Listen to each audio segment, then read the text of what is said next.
think I had to click on something. No, you're good, man. Welcome. Welcome. Hey, that's a great intro. Sean here. Rimshots is Sean from Barstools and Bandtalk.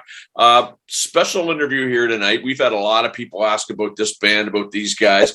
I have all the way from London, Ontario, Mr. Doug Weir from the band Syre that we'll call you Howie Famous when you guys used to come down here back in the day. How are things going? Everything is great. Great. How about you?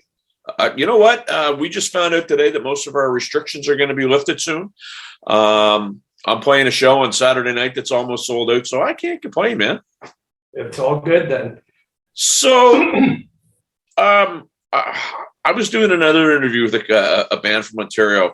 The first three bands that I saw that were from away, so not in Halifax, I saw Brighton Rock. Yep. Then I saw Svengali.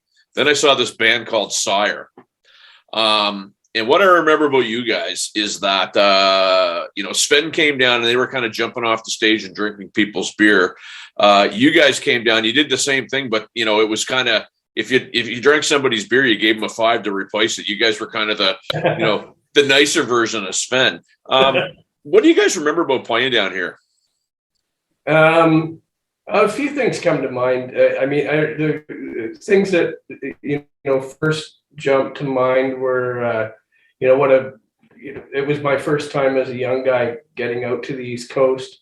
What a fantastic feel to the Eastern provinces, and all of the people I found super friendly. We played, of course, all the satellite cities as well as Halifax.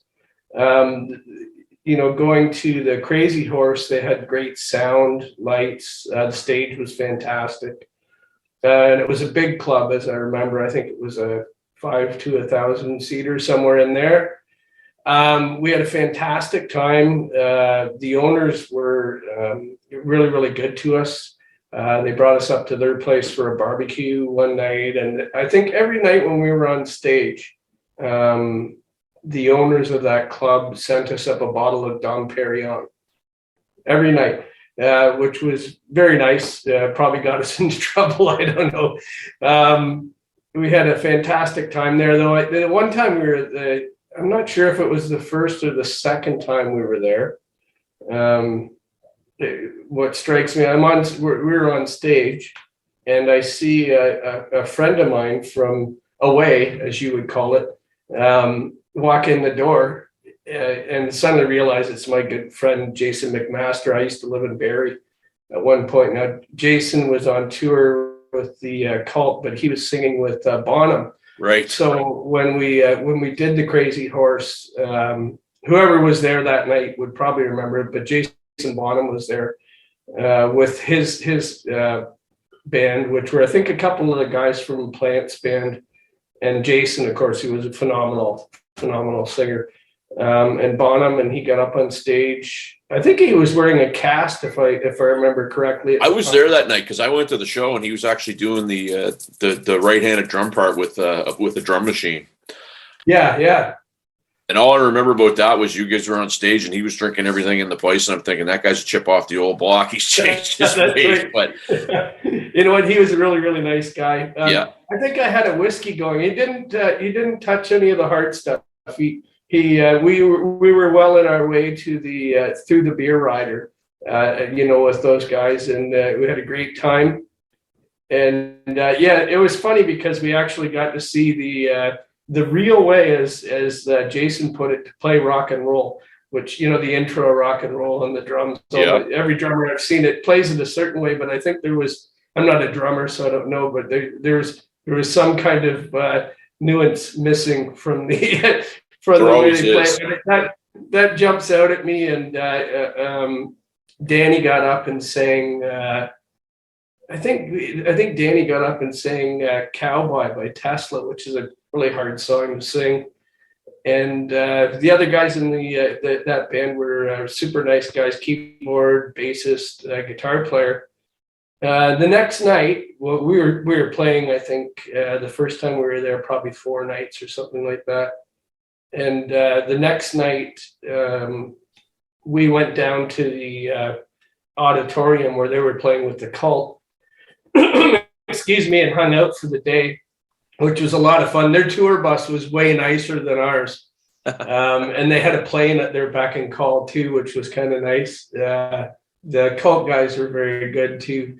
But yeah, it was a lot of fun, and we hung out, watched movies. That jumps out at me about the Halifax trips. I love the ferry. The ferry I just thought was magnificent, because I don't know what it cost back in the day. It was like a quarter or something, and you could go zip across. I just went back and forth across the harbor about 4 times, because it was like this, in Ontario, if you wanted to take a boat ride to from Tobermory to Flower Pot Island, it would cost you $5 or something. Here, I could do it for a quarter across the beautiful Halifax harbor. So that was really good. The other thing that jumps out at me is I think we were off for a night somewhere in there, and our drummer and I got into some trouble, and then we went and watched. It was the first time I saw Christmas Vacation with Chevy Chase, so we went and watched that, and of course we were mind altered and having fun. And all I remember is crying through that entire movie. And so every time I see it now, I think of Halifax and going to the theater there. Well, that's a nice memory. The second time we were there was we were with A&M Records here in Canada. And the second time we were there was after, I think, or just around the album release, or just after that. And there was a great guy from A&M that worked out of Halifax. And every city you'd go to, there'd be a rep from the record company. Usually you get to go out for some beers or something, or lunch, or whatever it was, right? Well, he made the mistake of taking us out to a Scottish pub downtown Halifax on a Sunday night for a football game. And he said he blew his entire quarter budget on that one night. Our guys can drink. So. Well, and so that album, for everybody that doesn't remember, was called It Ain't Pretty Being Easy. It Ain't Pretty Being Easy, and I remember it. And I actually was in a band that was signed to A&M. We used to deal with a fellow by the name of Pablo that was up in Toronto. Yeah. If you remember him. But I remember you guys came down. Pardon me? I remember the name. I'm not sure if I can picture his face, but I remember the name anyway. Yeah, long-haired guy. Looked like a lead singer in the band, actually. It was. Yeah. You walk in, it's like, man, our A&R guy's prettier than the band. This is crazy. But the local guy down here, I do believe, was a friend of mine. There was a couple of guys down here. But to back up, it's funny that you mentioned, because the Crazy Horse is gone. It's right. We started this show April 28th, 2020. And our first shot was where the Crazy Horse was, and basically it's a grassy field now. But that night, I remember that night vividly. But there was another time, if you remember Gypsy Rose, they were playing here, and Kiss was supposed to play. The concert got canceled, and Winger and Slaughter showed up and jammed. That stuff used to happen in that bar all the time. Yeah, no, that was great. Gypsy Rose guys were great as well. We were in LA one time, and Chip and I were in a hotel, and ran into Mike, the singer from Gypsy Rose, and he took us out and introduced us to everyone. It was very, very fun. All the Krang magazines and Your Hit Paraders and all of that, and dragged us around and introduced us to all. I think Terry was the girl who run that magazine, who just passed away a little while ago. But dragged us around, and all that fantastic band, Gypsy Rose. Think Sarnia, those guys, right? Yeah. So a little trivia for you. I mean, you remember they were signed to Simmons Records, right? They were, yeah. And Gene wanted to change the name. Do you remember what he wanted them to change the name to? Dollar signs? Yeah, right. He wanted them to change their name to Wet Engine. Wet Engine. And I remember talking to the singer one night going, yeah, it's Gene Simmons, but, what the heck? Like Wet Engine. I thought Gypsy Rose was a super cool name. So you guys come down here, and again, we're kind of reminiscent about the day, but I remember, thinking I was in a band and, kind of big kid on the block. And then I see these bands coming down from Ontario that are absolutely kicking our ass. I mean, y'all played great. The shows were great. You guys did covers, but you also did originals, which most of the bands that I played in at the time were predominantly cover bands. Right. What was the scene like up there? Because you mentioned Jason. He was in Scorcher before he was in Bonham. I had heard about, it was a land from away, Toronto, but I had heard about all these bands. What was the scene like in terms of, did you guys all get along? Was it competitive? That was amazing. Everyone got along pretty good. There was some competition, but probably healthy competition. We played a lot with different bands. So we played with, Brighton Rocks and your Spengallies and Buffalo Brothers, Helix, all those guys. Helix was under the same management as us. We did a lot of touring with those guys.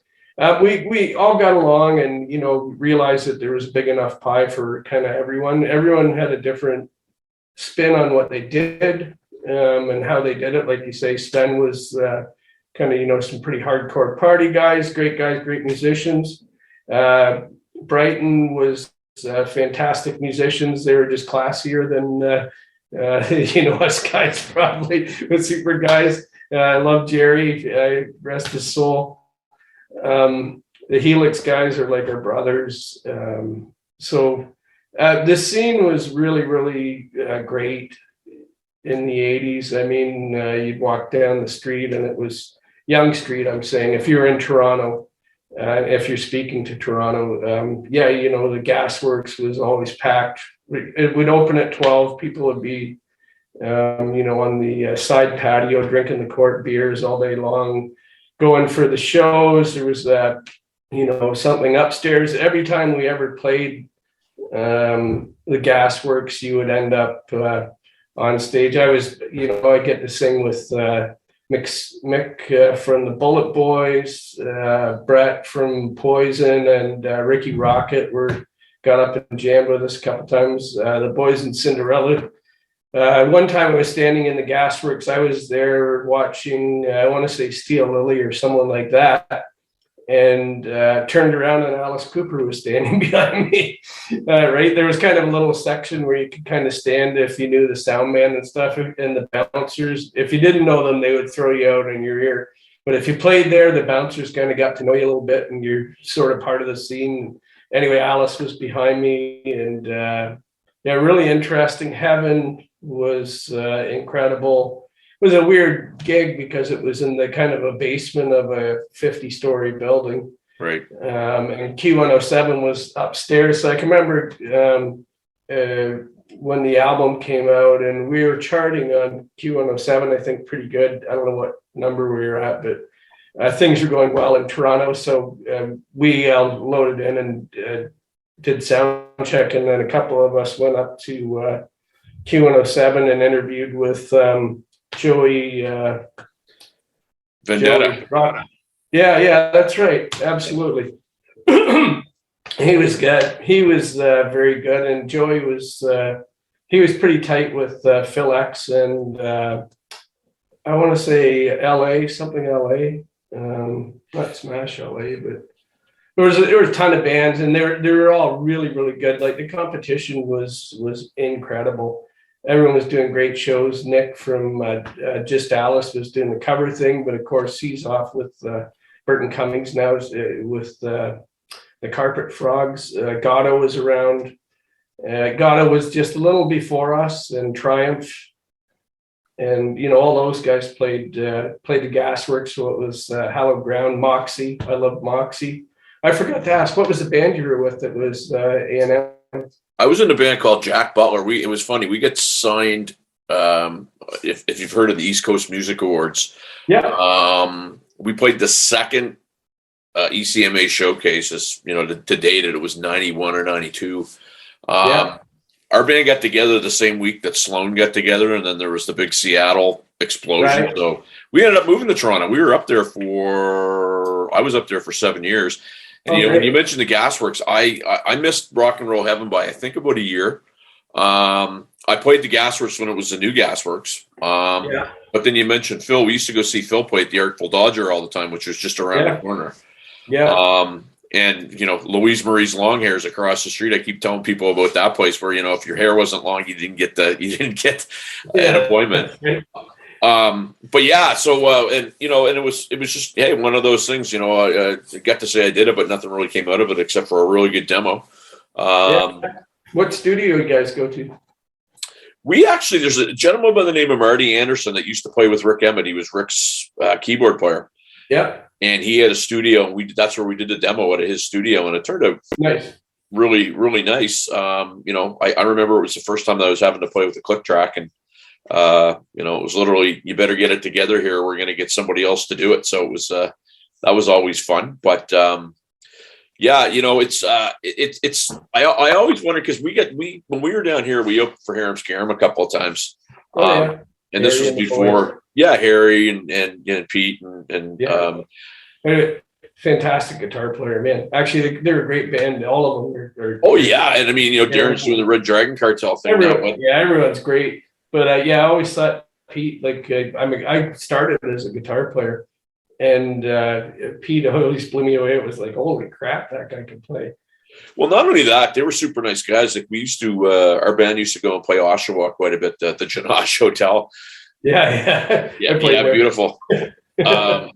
But we always ran into those guys usually when they were home. But like I said, we opened for them a couple of times, and I just remember Pete and Harry just being, I wouldn't call them your average rock guys, because they did a lot of producing, and they just seemed to be a little bit more highbrow than some of the guys I was used to being around. Yeah. Fair statement. Yeah, they were great. Harry's still producing, mixing and doing all that kind of back. Smart guy, great voice. Guy, yes, super smart guy. Darren, super good friend of ours. A lot of people don't know Darren. Syre does a lot of charity work, just because we get kind of busy, and do we need the money? Not really all the time. I guess everyone needs more money, but a lot of times we get involved in things where people come up to us and go, hey, this person's struggling, or this person, whatever the story is. But I can remember several times doing shows like, say, London or Windsor, and Darren coming all the way out from Oshawa, which was, a 4 hour drive. Right. And then driving home, coming out to, lend his talents to do, some charity stuff that, it always impressed me. So all those guys were great guys. It's just so. Well, Darrow's one of those guys that everybody loves, right? Like, he's a great drummer, great guitar player, great singer. I was at one of the clubs down here, and they had a Kiss Black Diamond tribute band come in, and lo and behold, who's doing Paul Stanley but Darren? And I'm like, come on, man! Like, are you kidding me? He does everything, doesn't he? Right? He's like the Swiss Army knife. Here's what we're gonna do, Doug. We're gonna break. We're gonna come back for our next episode, if you will. And maybe talk a little bit about what you guys have been up to lately. Sounds great. Sounds good. We're back after this, folks.